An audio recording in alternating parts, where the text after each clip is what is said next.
What am I?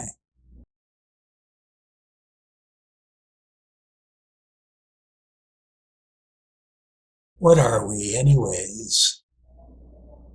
What am I? What are we, anyways?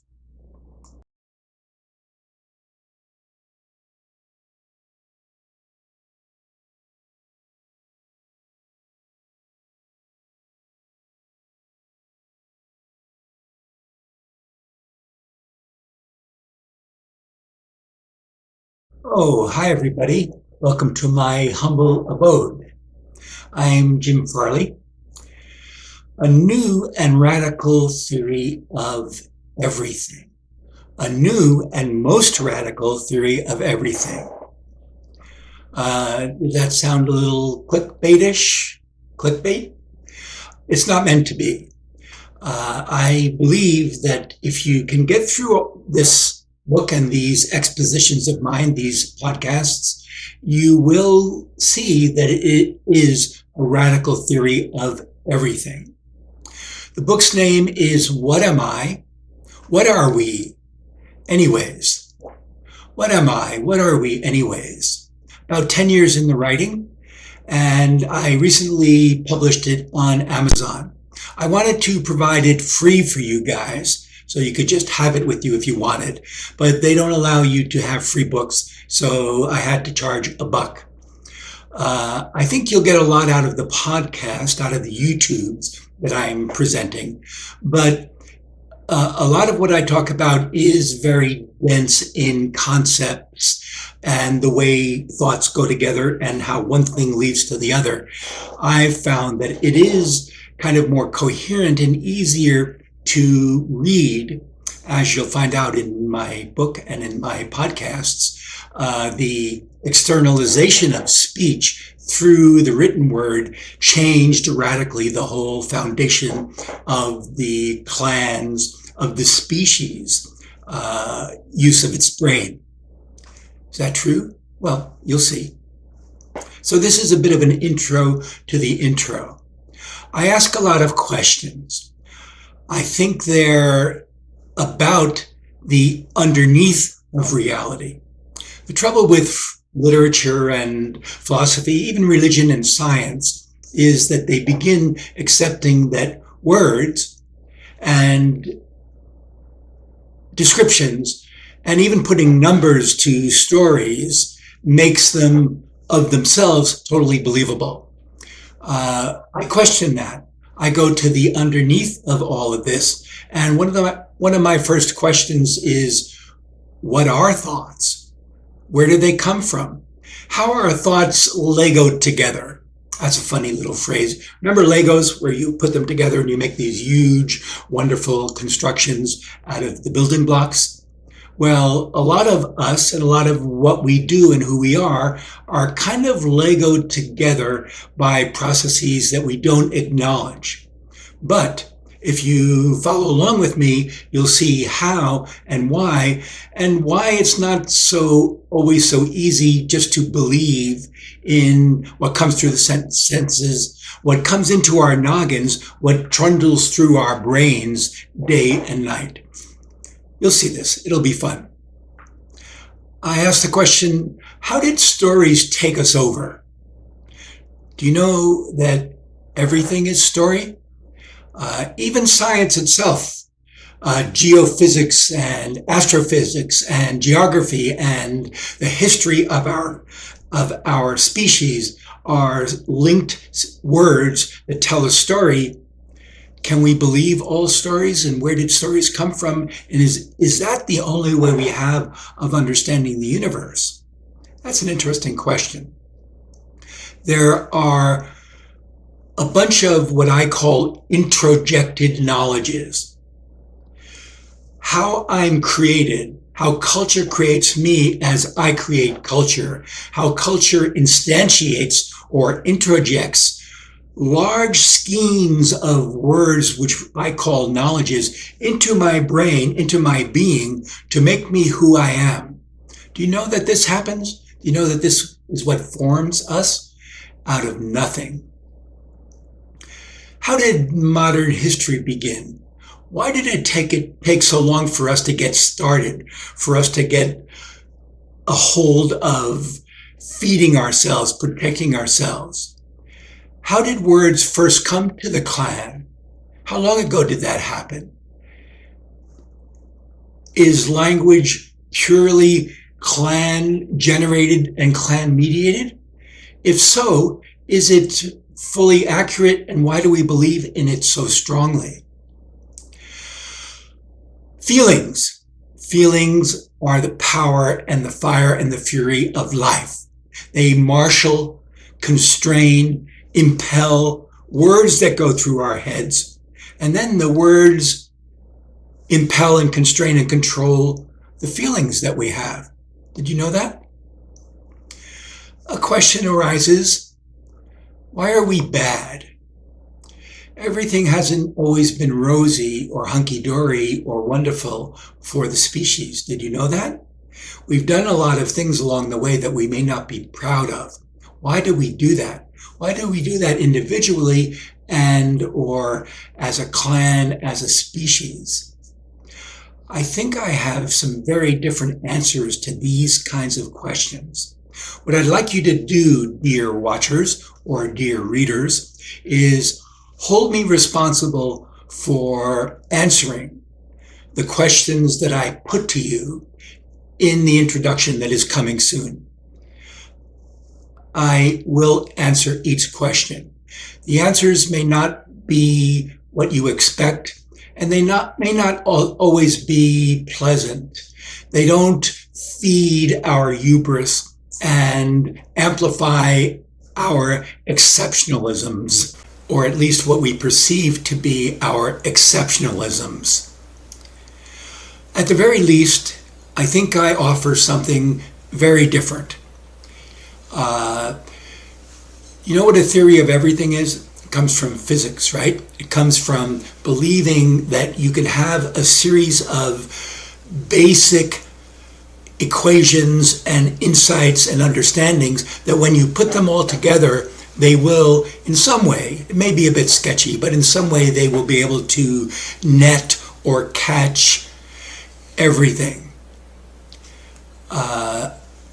Mine is a theory of everything, starting with thought itself and finding out how the world is thought created and nothing else.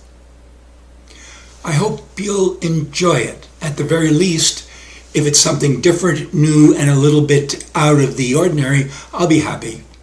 So come along for the ride, and I'll see you with each chapter that I publish. And thanks for being here.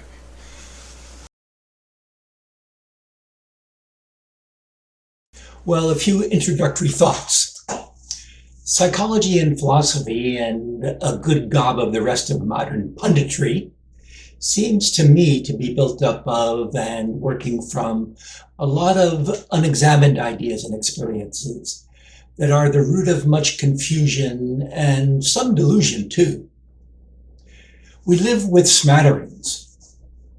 We live by smatterings. Uneasy juxtaposings of Buddhist and Greco-Roman and Christian and communist and scientific and romantic cultural concepts that swirl around our noggins. And popular psychology and popular philosophy memes and popular culture imaginings that seem to tide us over nicely, comfortably. Nifty modern culture crafted memes and contrary and contradictory beliefs from yesteryear hobnob peaceably, for the most part. And now we produce entertainment of a million persuasions, and now infotainment, whatever that is. A million blogs, a trillion pages on the internet, and stories. Stories I tell you, and you tell me. Stories about how the universe happened into existence, and stories about how all the world's creatures evolved. Religious, philosophical, and literary stories, highbrow and low. Would you be scandalized if I said that even with all our experts and databases and in-depth analyses of a million varieties, we don't really know who we are, have only hand-me-down inklings of how our minds have come into existence, how thoughts string themselves together. Our implicit origin stories presume so much. Created by sense organs and a body already deeply embedded in a prefab cultural space, the child takes for granted that what he or she sees exists and is out there. And culture approves this story. We've never looked closely at the process of creating a child's mind, because our minds are created by culture precognitively, before the organs of thinking are yet working, and because our cultures believe and take for granted that thinking, conceptualizing, and speaking about the world is inherently pretty accurate, we have unshakable faith in the world culture has created. The culture assumes that what we see is real and out there and pretty accurate. The culture assumes that language captures or somehow mediates, encapsulates, models reality. It's not easy to step back far enough to see and feel how we ourselves are created by our sense organs and cultural experiences. We ourselves are created by our sense organs and cultural experiences. First, it's the words that mommy, daddy tell us that start to repeat themselves in our heads, naturally attached to what I call recurrent perceptions. Things we recognize, like animals recognize things. Then culture, recurrent clan-mediated experiences, we'll talk about this as we go along, made whole worlds appear in our imaginations. The implantations of knowledges, that's an interesting way to phrase things, the implantation of knowledges, schoolings and TED Talks, and of course programs and movies and Hollywood extravaganzas do their magic. And we listen to a lot of stories of every variety. School stories and culture stories that take over and take us over, as they must.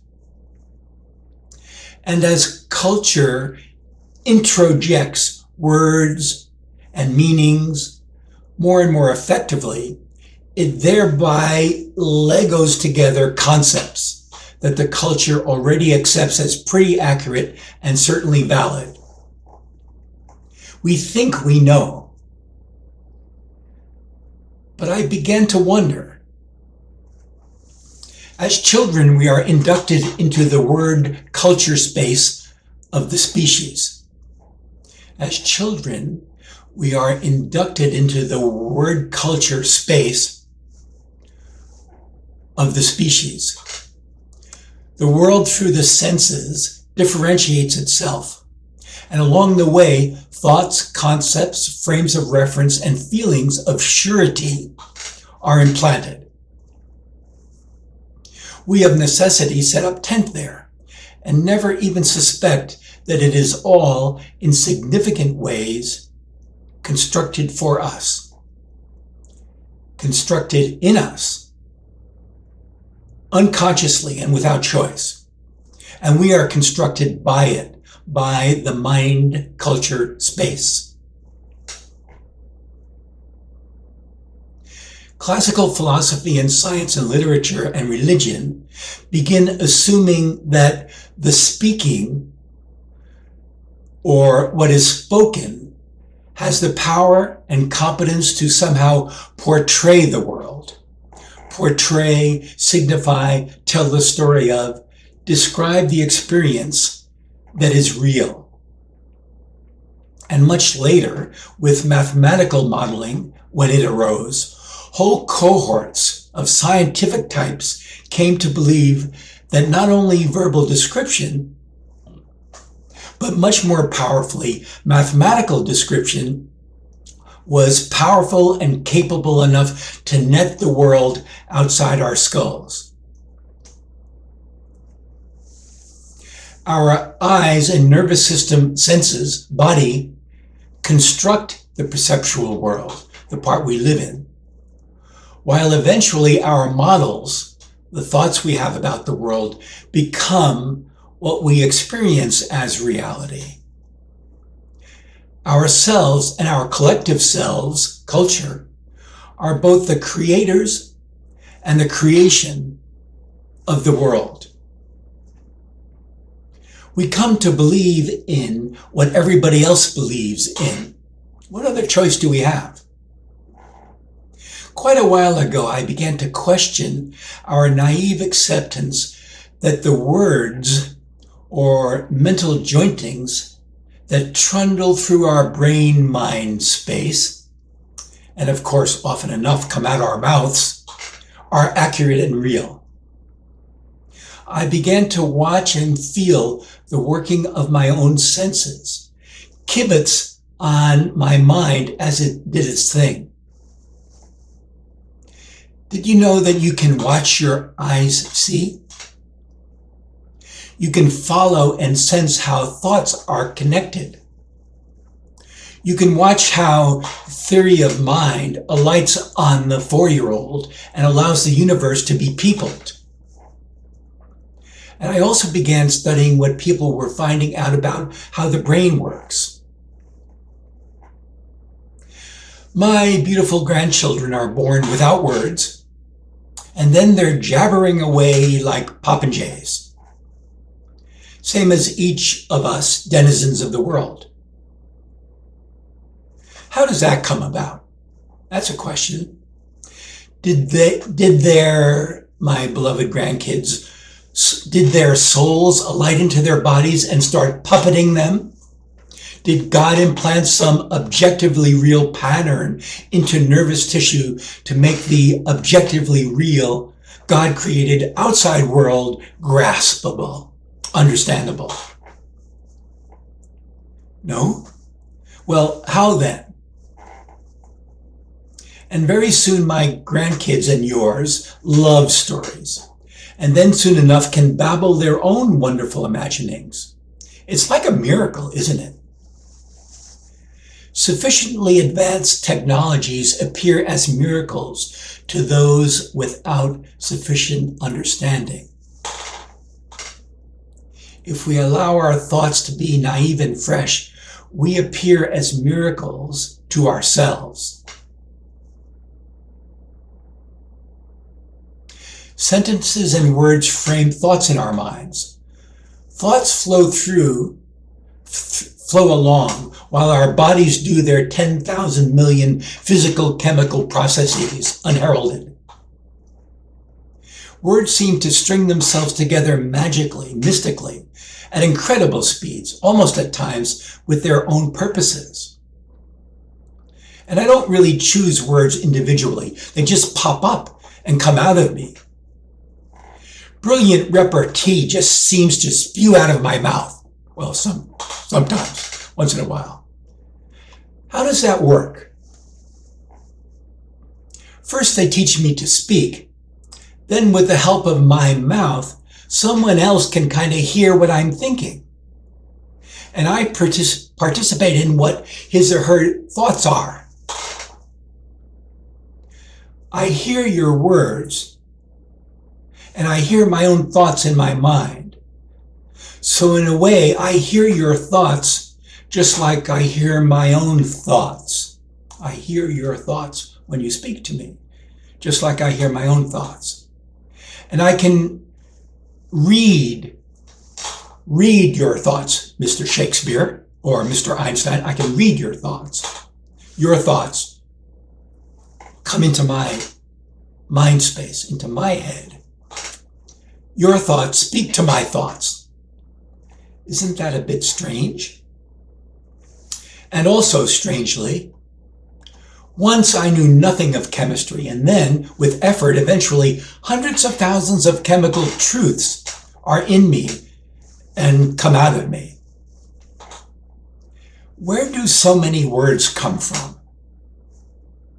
Are they eternal archetypes of some transcendent variety, or species-specific tools with no inherent significance?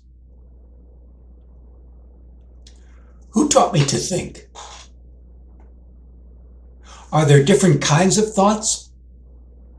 Different kinds of thoughts. Are they all the same, or are there different kinds of thoughts? Where and what is knowledge? It's fascinating to watch myself remembering. Predictably linked words appear together. She looks like my mom. My mom passed away years ago. The cosine of 1/4 pi is square root of 2 divided by 2. I'm watching myself remember. Washington was the first American president, I think. Watching myself remember. And later in life, whole swaths of facts and knowings disappear from my mind. I can't remember what's the cosine of pi over 4 for the life of me. Is it some abstract binary synaptic universal computer like mimicking, or some neuronal symphony? We teach children words, I think, and then lo and behold, the words, sentences, are going through the child's mind. Animals don't have inner speech, do they? What are words deep down? We talk about meaning, but what is it, really? Where did it come from, and where does it reside? I can't see it, or hear, or catalog meaning. Do all people think well? Do all people think well? What about impediments and handicaps and things that break the brain? Are average humans really thinking reeds, as Pascal said? Competent ones?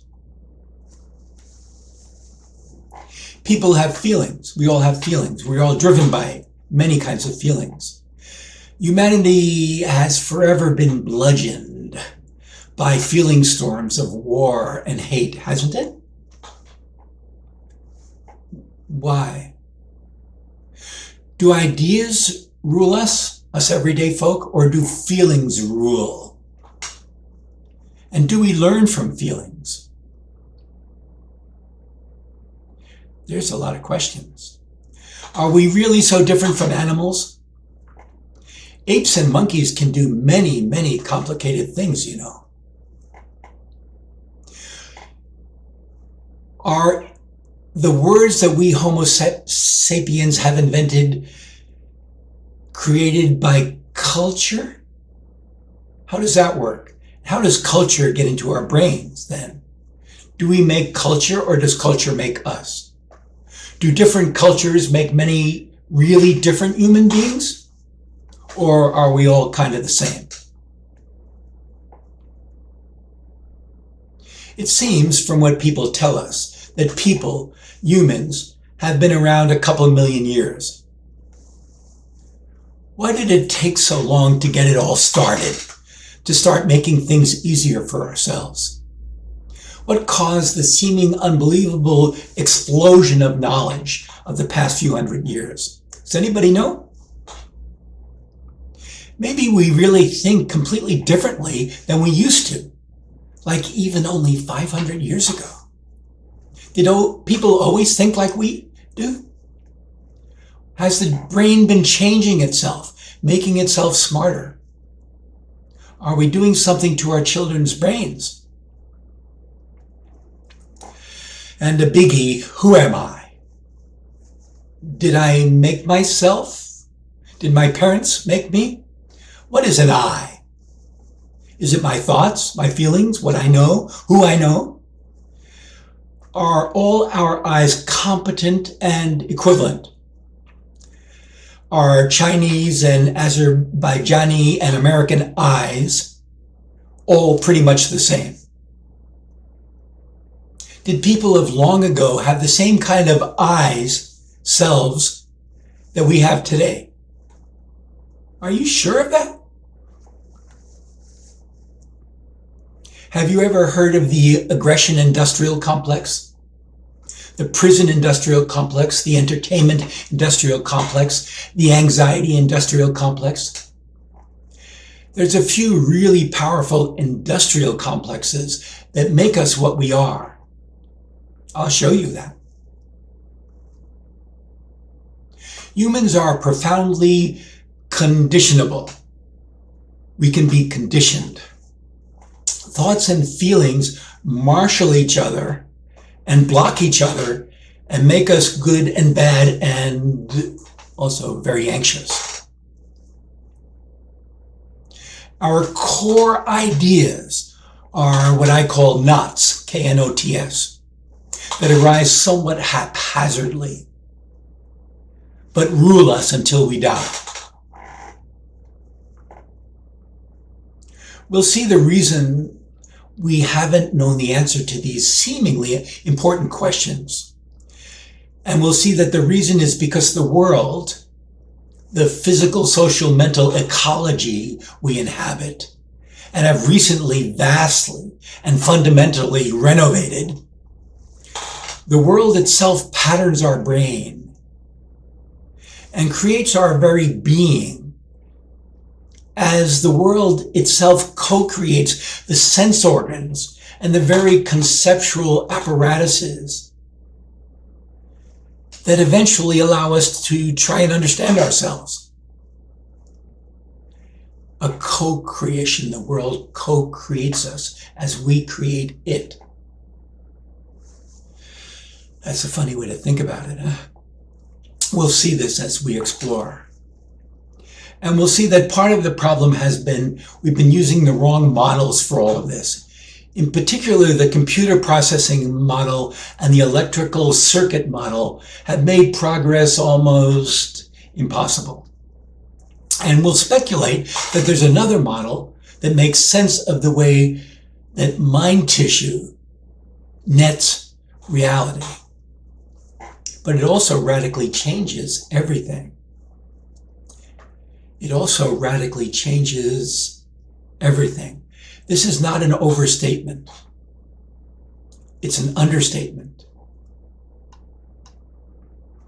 We tell ourselves and have been told that we're kind of godlike, the apex of creation, a genius species.